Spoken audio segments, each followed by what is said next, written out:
Welcome to Tribe Talk, where we talk tribe athletics for the next 30 minutes. Hello again, everyone. This is Jay Colley. With us on the first segment is the head basketball coach at William & Mary, Dane Fischer. And first of all, Coach Fischer, thanks for joining us today. And what is a busy schedule for you and your staff at this moment in time?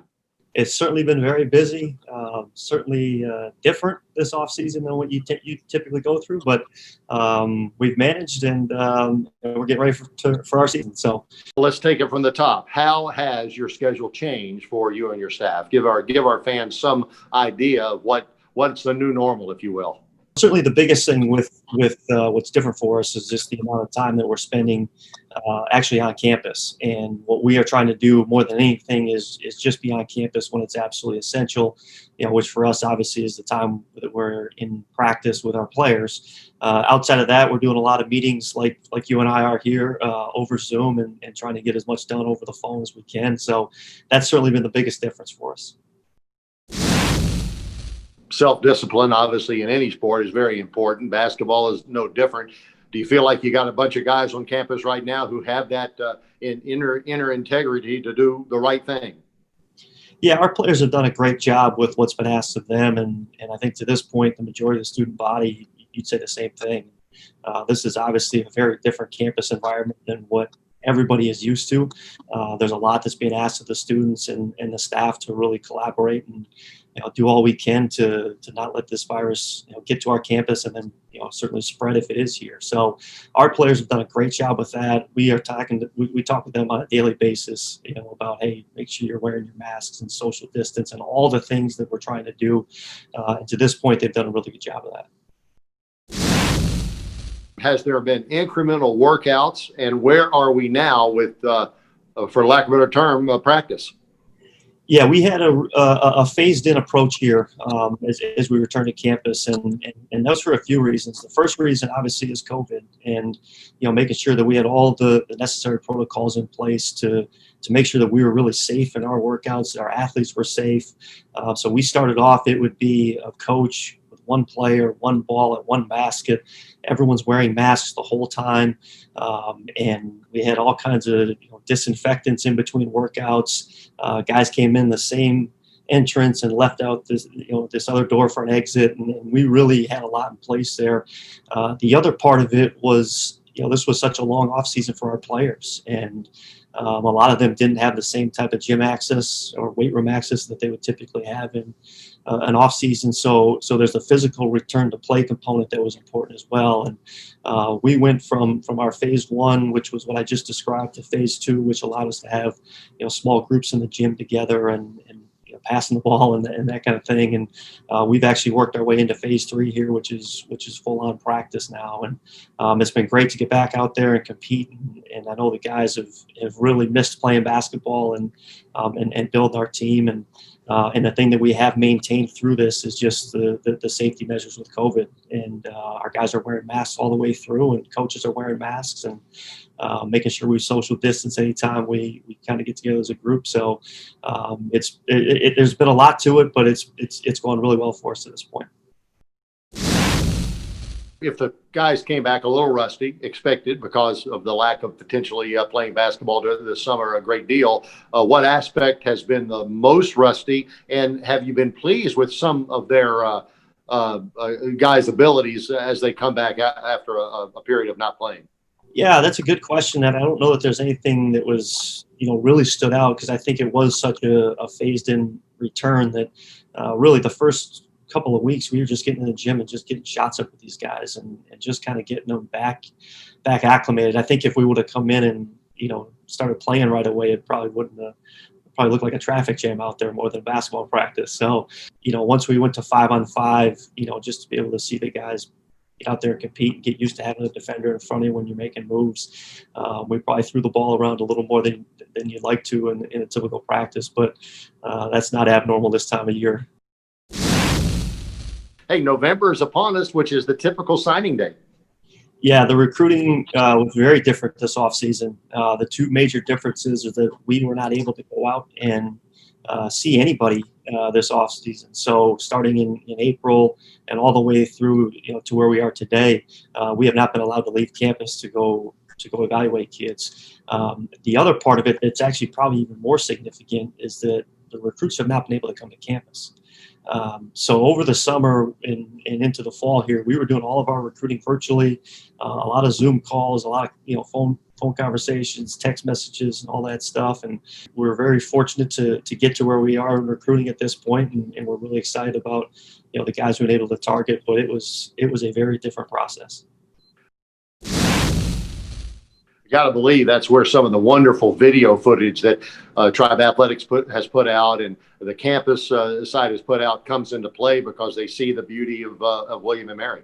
Yeah, absolutely. I think that it's a credit to the people working here together, whether it be the videography staff or just our group of coaches. Our assistant coaches did an unbelievable job, and really where we got to in recruiting with a lot of guys, as I said, Coach. So the only thing I don't have a feel for are just the people that I would be playing with, and that's a great testament to the amount of information we were able to get to them. That was the only thing that they felt like they couldn't experience. So, that certainly helped us as we navigated that. Are we ready to announce any kind of a time frame for the first game or the schedule? So the NCAA has come out and said that the first game can be played on November 25th.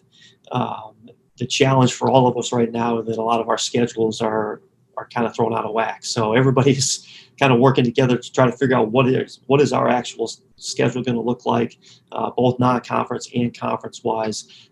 We're hoping to have those answers here in the next few weeks, month. But we do have a start date, which is great for us. Thanks, Coach, and continued success, and we appreciate your time today.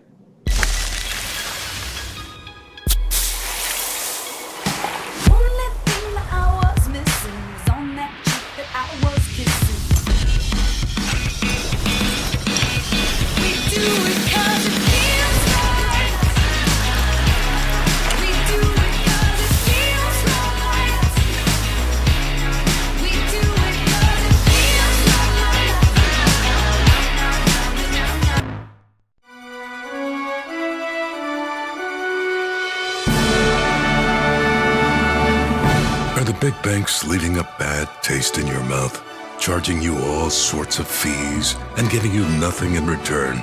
Open a Langley Pays checking account and you'll earn 10 cents every time you use your debit card. Get your paycheck up to 3 days early and avoid those nasty fees. Now that's a sweet account. Call us or visit a Langley branch to open an account today.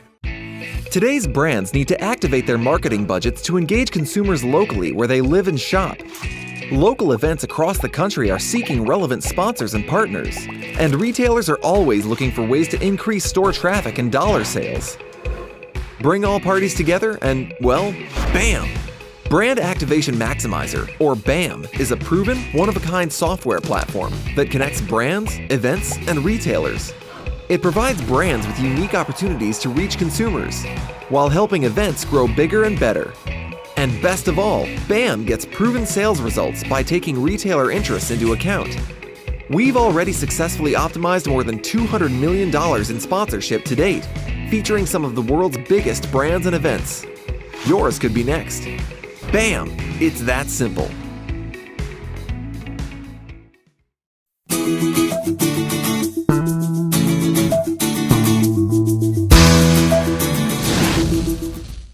Welcome back to Tribe Talk. Jay Colley with you today. Our guest is Ted Hefter, the Student Athletic Advisory Council President and Senior Team Captain on the Tribe football team.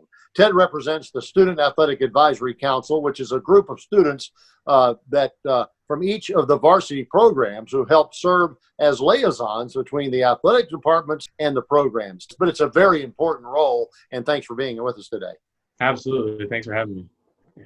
Without a doubt, there may have never been a more appropriate time for a group of young people to have the opportunity to be leaders. Can you talk about what that means to you and what the vision is for the SAC in the coming year?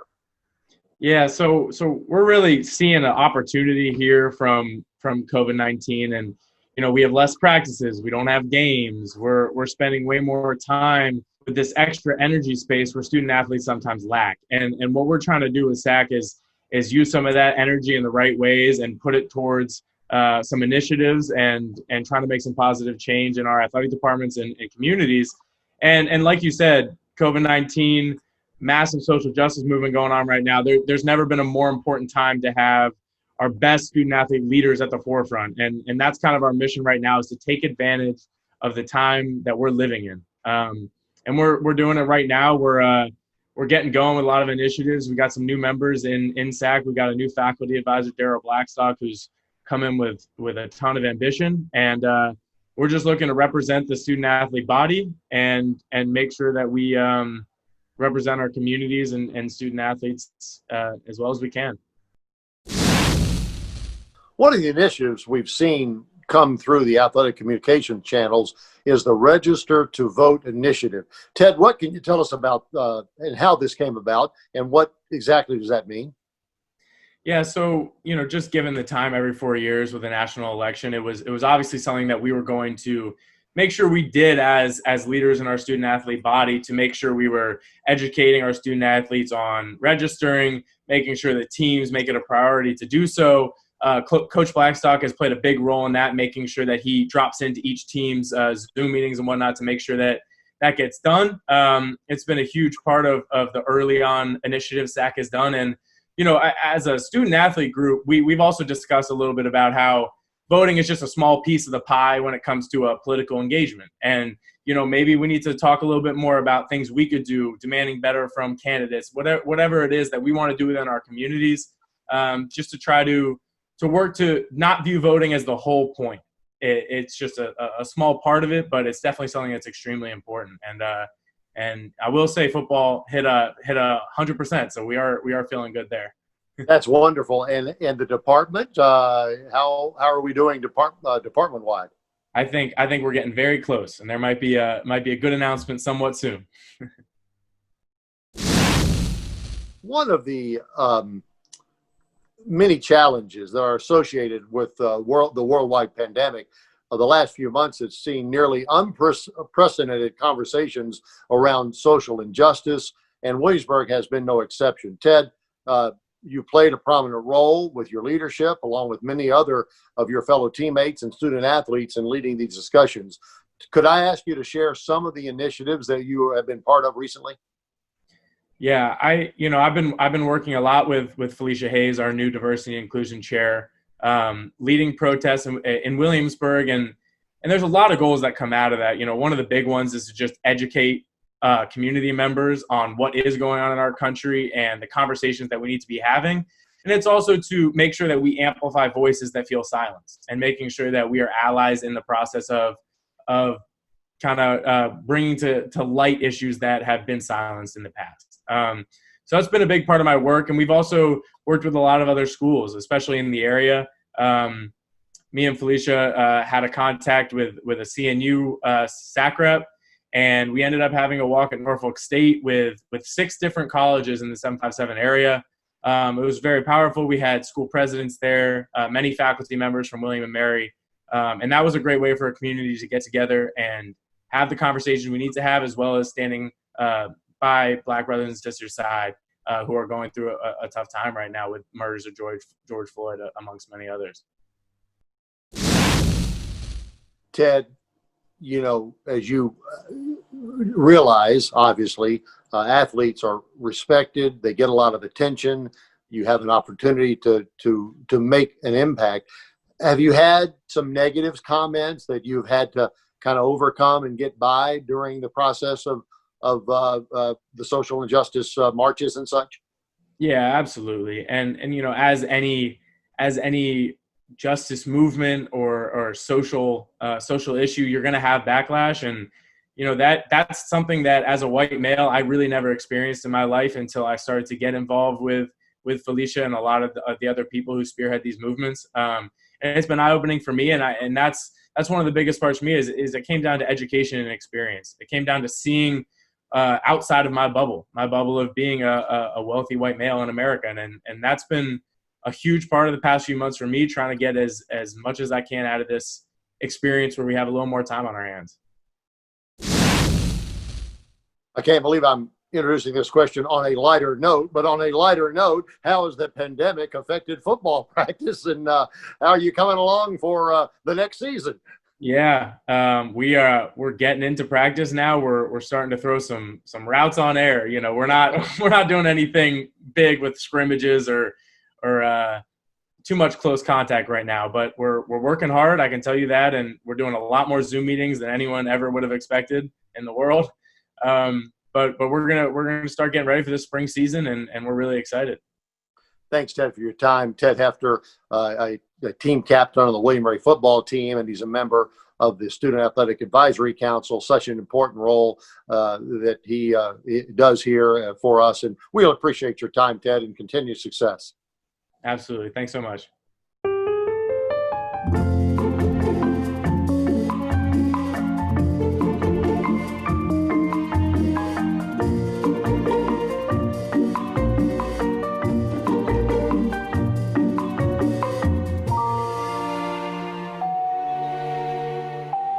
With your Village Bank debit card, earn points on everyday purchases and redeem them for something special. Village Bank, you're a neighbor, not a number. Everything you know about Colonial Heritage is true. A beautiful golf course with exquisite dining and superb event space. But this is also true. You don't have to live there to play, dine, or celebrate there. So let Colonial Heritage be your host for a round, a meal, or a gathering. It's all true. You don't have to live there to enjoy being there. At Colonial Heritage, golf memberships are available. ColonialHeritageClub.com.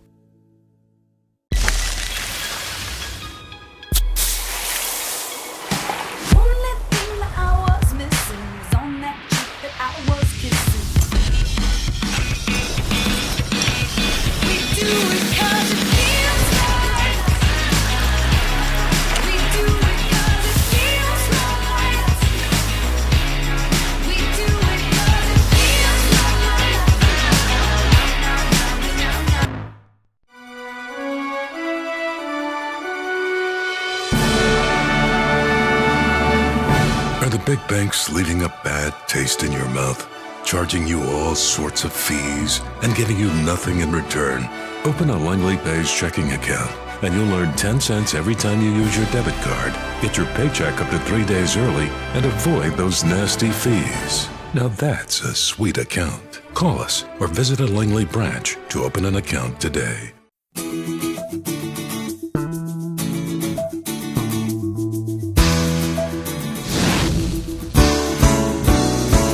After Tribe Talk tonight, William & Mary Athletics will host a moderated conversation with Director of Athletics Samantha K. Hughey about the future of intercollegiate athletics at the university.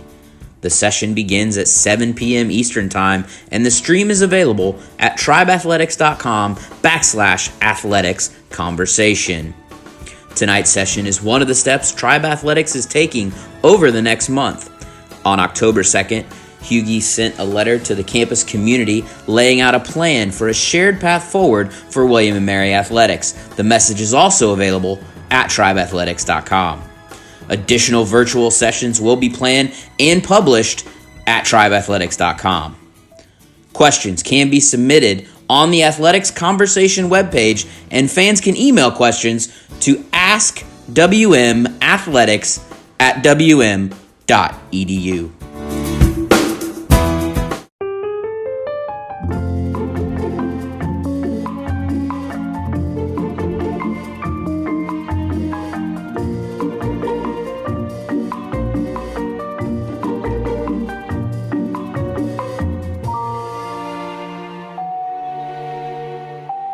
With your Village Bank debit card, earn points on everyday purchases and redeem them for something special. Village Bank, you're a neighbor, not a number. Everything you know about Colonial Heritage is true. A beautiful golf course with exquisite dining and superb event space. But this is also true. You don't have to live there to play, dine, or celebrate there. So let Colonial Heritage be your host for a round, a meal, or a gathering. It's all true. You don't have to live there to enjoy being there. At Colonial Heritage, golf memberships are available. ColonialHeritageClub.com. Today's brands need to activate their marketing budgets to engage consumers locally where they live and shop. Local events across the country are seeking relevant sponsors and partners, and retailers are always looking for ways to increase store traffic and dollar sales. Bring all parties together and, well, bam! Brand Activation Maximizer, or BAM, is a proven, one-of-a-kind software platform that connects brands, events, and retailers. It provides brands with unique opportunities to reach consumers, while helping events grow bigger and better. And best of all, BAM gets proven sales results by taking retailer interests into account. We've already successfully optimized more than $200 million in sponsorship to date, featuring some of the world's biggest brands and events. Yours could be next. BAM! It's that simple.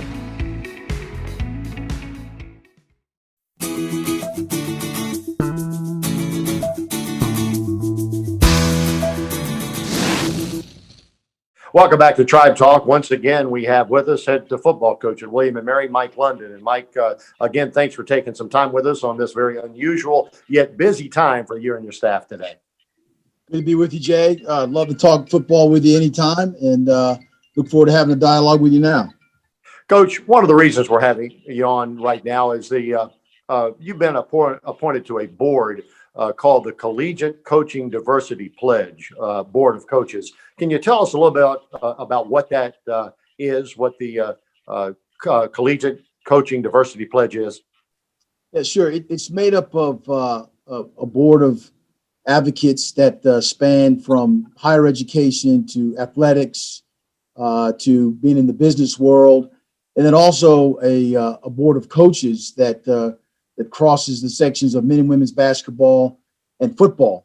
And it's an opportunity, an organization that tries to increase athletic directors in making their decisions in terms of creating opportunities for people of diverse backgrounds, non-diverse backgrounds, people that are candidates, can be candidates for their positions at basketball, head men's, head women's, and also football. So it's a group headed up by athletic directors university in terms of those constituents in a process of how you get qualified candidates in your pool of candidates when you are interviewing head coaching prospects. Not to get too far into the weeds, but it reminded me when I was reading it of the Rooney Rule in the National Football League. A, is it similar? And B, do you think the Rooney Rule has been somewhat successful? I can't speak to all the merits of the Rooney Rule. I do know that with this pledge from the athletic directors, and hopefully as it trickles down to head coaches and hiring assistants, the pledge is not particularly necessary based on race, because then you get into affirmative action issues with different HR components with different schools. But it talks about having a representation, for coaches, head coaches, when your teams are underrepresented in terms of, society at large. So it's geared towards trying to get, like I said, diverse backgrounds, a pool of candidates that have been traditionally underrepresented in terms of coaches of color in men and women's basketball and football. So try to stay away from the affirmative action part of it, but also the need for coaches that look like some of the players that are playing on our teams. Coach, how were you asked to be on the committee? Can you give us a little bit of a scenario there?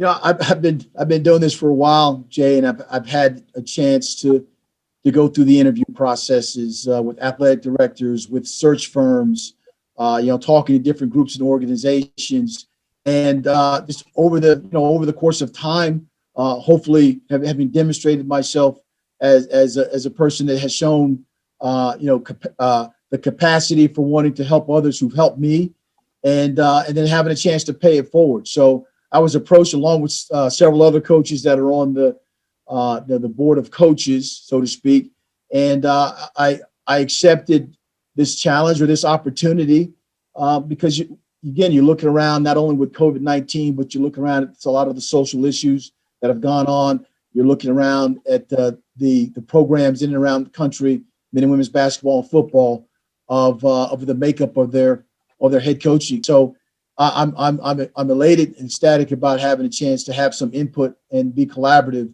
with a bunch of other coaches and administrators that are well respected in this field. Very curious, Coach. Obviously, most head coaches are assistant coaches at some level. You started your career here at William and Mary, to some degree, certainly. You've had several high-profile head coaching jobs, very successful on many levels. Did you give thoughts to hiring minorities when you were hiring your assistant coaches? Well, absolutely.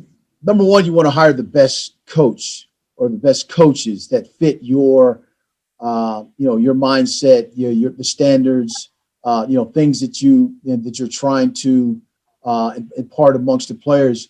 Hopefully, you get it all right. Sometimes you don't, particularly if you don't know individuals, personally, but know of their reputations. But I can't say that the last few hires and opportunities to hire men that not only look like me, but look like a percentage of the players on our team. That number one, they're good coaches. They're men of character. They're men that do things the right way, and to be a part of a staff that we have here at William Mary.